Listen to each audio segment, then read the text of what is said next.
All right, let's talk real quick about the difference between enthalpy and heat capacity, or the relationship between both. Okay, so terms that are going to be used: temperature, measure of how hot or how cold something is. Heat is the exchange of thermal energy. It's a form of energy, right? So heat would be the exchange of energy, of thermal energy between a system and surrounding. And then change in enthalpy, delta H. This is a term that we haven't used yet. Is essentially is a measure of heat energy, usually at constant pressure. And this is what we use in thermodynamic analysis. So the math that we're going to be doing, we're looking at change in enthalpy, or delta H. Okay, so again, heat energy, change in temperature. Temperature is how hot or cold something is. Heat energy measures how much of a difference there is. It's a measure of energy associated with change in temperature. Okay. Delta H, enthalpy of a system, is, again, remember, internal energy, the measure of potential and kinetic energy in a system, and is a product of pressure and volume. I don't care that you know these terms or these definitions, but just understand kind of how we get to where we're getting to. Okay, so delta H is a measure of heat energy. It's a measure of energy, and the units for delta H is joules. Okay, so Q, amount of energy that is kind of let out, and delta H and Q are related. So don't forget, the units for potential and kinetic energy are joules. Any kind of energy, we use joules to measure those. Real quick, answer, question. Okay. A measure of energy, right? Tells you how cold or hot something is.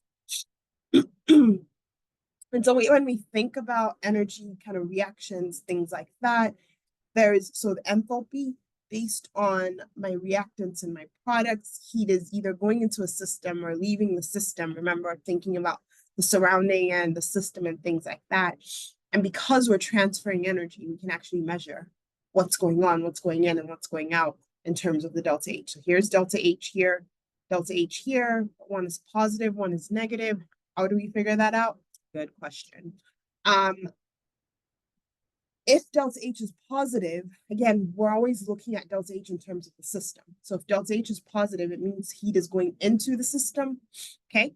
And it's endothermic. It's going inside the system. It's endothermic. It's positive.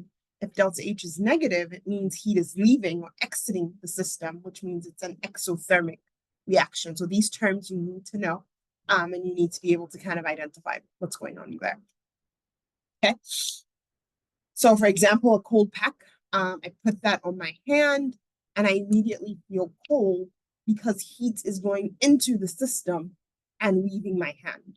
Okay, so my hand is considered the surrounding, everything else is considered the surrounding. It feels cold to the touch because heat is leaving the surrounding and going into the system. It's an endothermic reaction. An exothermic reaction, for example, a combustion, heat, right? If you're there, you feel hot because the system is releasing heat. And it's exothermic. Here's another way to look at an exothermic reaction. So we're going to talk about calorimetry later on in the next week or so. And we say delta H is less than 0 because of this. If we're to feel this thermometer, it'd be releasing heat. It would be warm to the touch. Okay, it would be warm if we were feeling that. It's an exothermic reaction. It releases heat. On the flip side, an endothermic reaction, sorry.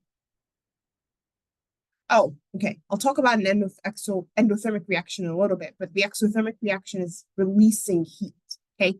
Feels warmer. And so if you think about it in terms of the system, in terms of my reaction, heat is a product for an exothermic reaction, okay? So an exothermic reaction would start off with a really high energy for the reactants, but then low energy for the products because heat is being released. Heat is exiting the system. Okay. On the flip side, endothermic reaction, if I were to touch that, would feel cold because my system is absorbing the heat. So if I put the thermometer in there, it would be a cold thing. It would be like really cold temperature. The temperature would drop, which implies that the delta H of the reaction, which is my system, is endothermic. It's absorbing, it's pulling heat from everywhere else, including the thermometer. Okay. And so if that were the case, it would be that I would be starting with a low temperature for my reactants, but ending with a higher temperature or higher amount of energy because I'm pulling energy in becomes a part of me. Okay, so in this case, energy would be a part of the would be on the reactant side. Okay, because I'm pulling in energy. Okay, so look at this real quick. And which of the following would be considered an exothermic reaction? B, it's exiting the system. Okay, so before the reaction, we're pretty high. After the reaction, we're pretty low because heat is exiting the system. Okay. All right, we'll pick up from here in class, actually.